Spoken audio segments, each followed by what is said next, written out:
Hi, welcome to Kumaran TNPSC. இப்போ நம்ம பார்க்க போகிறது இதுக்கு முன்னாடி வீடியோவோட கண்டினியூவேஷன். மேக்கிங் ஆஃப் கான்ஸ்டியூஷன்லேருந்து சில பல கொஷின்ஸை டிஸ்கஸ் பண்ண போகிறோம்.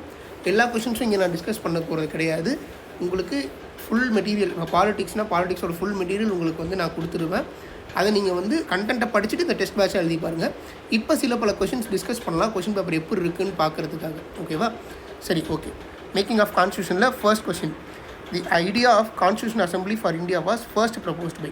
நம்ம படித்தோம். ஃபர்ஸ்ட்டு ப்ரப்போஸ் பண்ணது MN ராய் 1934.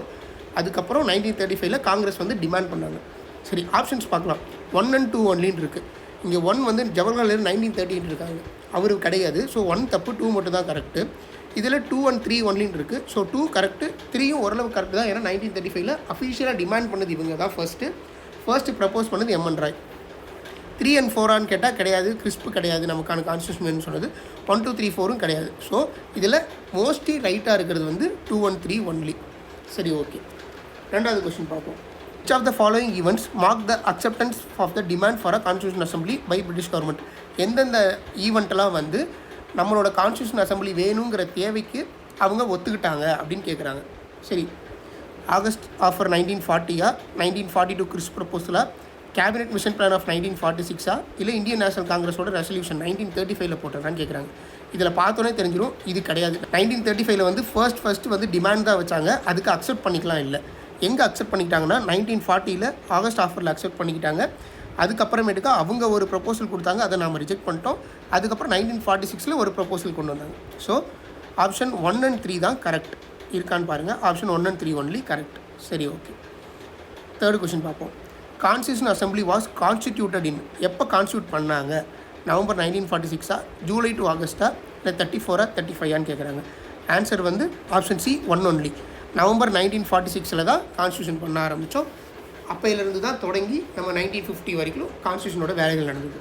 சரி, இந்த மாதிரி தான் மேக்கிங் ஆஃப் கான்ஸ்டியூஷனை பொறுத்த வரைக்கும் இருக்கும். இதில் பல கொஷின்ஸ் இருக்குது, அதை நீங்கள் டெஸ்ட் எழுதும் போது பார்ப்பீங்க. சரி, அடுத்து constitution assembly and objective resolution பொறுத்து சில கொஷின்ஸ் இருக்குது, அதையும் பார்த்துருவோம். இதில் ஒரு 2 கொஷின் டிஸ்கஸ் பண்ணுவோம். ஹூ மூவ்ட் அப்ஜெக்டிவ் ரெசல்யூஷன் இந்த கான்ஸ்டியூஷன் அசம்பிளி ஆன் டிசம்பர் 13, 1946? இதை யார் பண்ணா? ஆப்வியஸ்லி ஜவஹர்லால் நேரு தான். அப்ஜெக்டிவ் ரெசல்யூஷன் வந்தாலே ஜவஹர்லால் நேரு தான். So option A only correct.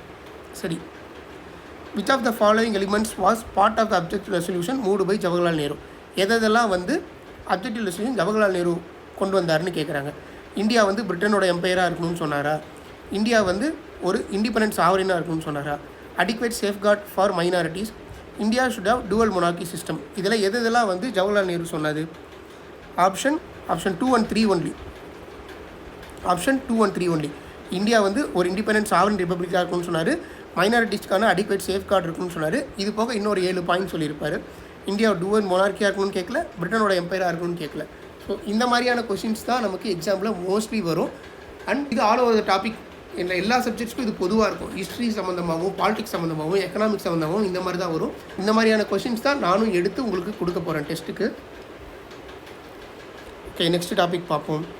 Changes in independent act and other functions. Okay, independent ஆக்டில் என்னென்னலாம் சேஞ்சஸ் நடந்தது? ஃபர்ஸ்ட் கொஸ்டின் பார்த்துருவோமா? Which of the following changes were made in the constitution assembly for independence act? Independence ஆக்டில் என்னென்ன changes கொண்டு வந்தாங்க? Assembly வந்து full and sovereign பாடியாக மாறிச்சா? அசம்பிளிக்கு வந்து சட்டம் இயற்றுறதுக்கான அதிகாரம் இருந்ததா? Assembly could not alter British laws made by British parliament. Assembly become legislative body in addition to constitution பாடி. சரி, இதில் எதெல்லாம் கரெக்ட் அப்படின்னு பார்த்தாக்க 1, 2 and 4 ஒன்லி. தேர்ட் பாயிண்ட் வந்து தப்பு. நம்ம பிரிட்டனோட பார்லிமெண்ட்டில் என்ன சட்டம் போட்டிருந்தாலும் அது நம்ம மாற்றிக்கலான்றது தான் நம்ம வந்து புதுசாக கொண்டு வந்த சட்டப்படி மாற்றினது. இண்டிபெண்டன்ஸ் ஆக்டில் நம்ம என்ன வேணால் மாற்றிக்கலான்றது இருந்தது. ஸோ ஆப்ஷன் 1, 2 and 4 தான் கரெக்ட். இப்படி தாங்க இருக்க போகுது. ஸோ இந்த மாதிரியான மல்டிபிள் சாய்ஸஸ் கொஷின்ஸ் ஒரு செட் இருக்கும். ஒவ்வொரு டாப்பிக்குமே ஒரு செட் ஆஃப் கொஷின்ஸ் இருக்கும். 10 to 15 கொஷின்ஸ் இருக்கும்.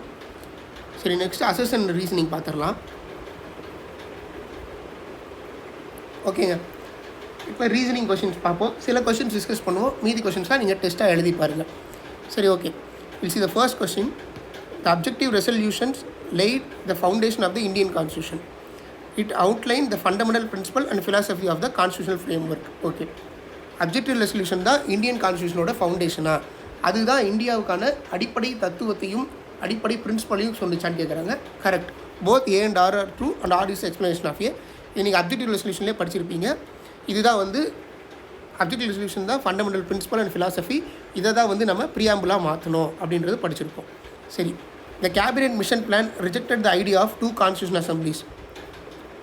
The Muslim League wanted India to be divided into 2 autonomous states with separate assemblies. அதாவது கேபினெட் மிஷன் பிளான் வந்து நாங்கள் 2 அசம்பிளியாலாம் பிரிக்க மாட்டோம் அப்படின்னு சொன்னாங்களா? ஏன் அப்படி சொன்னாங்க? ஏன்னா முஸ்லீம் லீக் வந்து இந்தியாவை 2ஆக பிரித்து எங்களுக்கு தனி நாடு கொடுங்க, எங்களுக்கான தனி அசம்பிளி கொடுங்கன்னு கேட்டாங்களான்னா ஆமாம், அவங்க ரிஜெக்ட் பண்ணாங்க. அதுக்கான ரீசன் வந்து இந்த மாதிரி நாங்கள் பிரித்து கொடுக்க மாட்டோம்னு தான். சூப்பர். ஓகே, நெக்ஸ்ட் கொஸ்டின் பார்ப்போம். Dr. Rajendra Prasad was elected as President of the Constitutional Assembly. He was also the first Vice President of the Constitutional Assembly ன்னு கேட்குறாங்க. இதில் ஏ கரெக்ட், அவர் தான் ஃபர்ஸ்ட் பிரசிடென்ட். ஆனால் அவர் ஃபர்ஸ்ட் வைஸ் பிரசிடென்ட் கிடையாது. So R is false. Original Indian கான்ஸ்டியூஷனில் 395 ஆர்டிக்கலும் 8 ஷெடியூலும் இருந்ததான்னு கேட்குறாங்க. Preamble only after entire constitution was enacted அப்படின்னு கேட்குறாங்க. மொத்த கான்ஸ்டியூஷனும் எனாக்ட் பண்ணதுக்கப்புறம் தான் ப்ரியாம்பிள் ஆட் பண்ணாங்களா அப்படின்னு கேட்குறாங்க. ஸோ இதில் ஆன்சர் என்னன்னா A is true but R is false. Original கான்ஸ்டியூஷனில் இதெல்லாம் இருந்தது உண்மை தான், 395 இருந்தது உண்மை தான். ஆனால் ப்ரியாம்பிள் வந்து லேட்டராக தான் ஆட் பண்ணாங்க. ஃபைனல் டிராஃப்ட்டுக்கு முன்னாடி ஆட் பண்ணிட்டாங்க. ஃபைனல் டிராஃப்ட் ஆட் பண்ணதுக்கப்புறம் ஆட் பண்ணிட்டாங்க. என்டையர் கான்ஸ்டியூஷனும் ஃபார்ம் பண்ணதுக்கப்புறம், எனாக்ட் பண்ணதுக்கப்புறம் இதுதான் நம்ம கான்ஸ்டியூஷன், இதுக்கப்புறம் இதை தான் ஃபாலோ பண்ண போகிறோம்னு சொன்னதுக்கப்புறம் பண்ணலை. ஃபைனல் டிராஃப்ட் அப்போவே ப்ரியாம்பிள் வந்து ஆட் பண்ணிட்டாங்க. சரி, அடுத்த கொஸ்டின் பார்ப்போம். N Gopalaswami Ayyangar was a member of drafting committee. He was one of the key members to help the frame constitution கேட்டால் yes, both A and R are true and R is the correct explanation of A. மொத்தம் 7 பேர் கொண்ட குழு இருந்தாங்க இல்லையா, அதில் கோபாலசாமி ஐயங்காரும் ஒரு முக்கியமான மெம்பர் தான் கான்ஸ்டியூஷனை ஃப்ரேம் பண்ணுறதுக்கு. சரி, ஓகேங்க. இதுதாங்க சாம்பிள். இப்படி தான் இருக்கும் நம்மளோட கொஷின்ஸ். ரீசனிங் கொஷின்ஸாகவும் இருக்கும், அப்புறம் செலக்டட் மல்டிபிள் பேஸ்டு சாய்ஸ் கொஷின்ஸாகவும் இருக்கும். நீங்கள் கண்டென்ட்டை படிச்சுட்டு இந்த டெஸ்ட் பேட்ச் அட்டன் பண்ணுங்கள். இந்த கொஷின் பேப்பர்ஸ் வந்து ப்ரிப்பேர் ஆகிட்டு இருக்குது.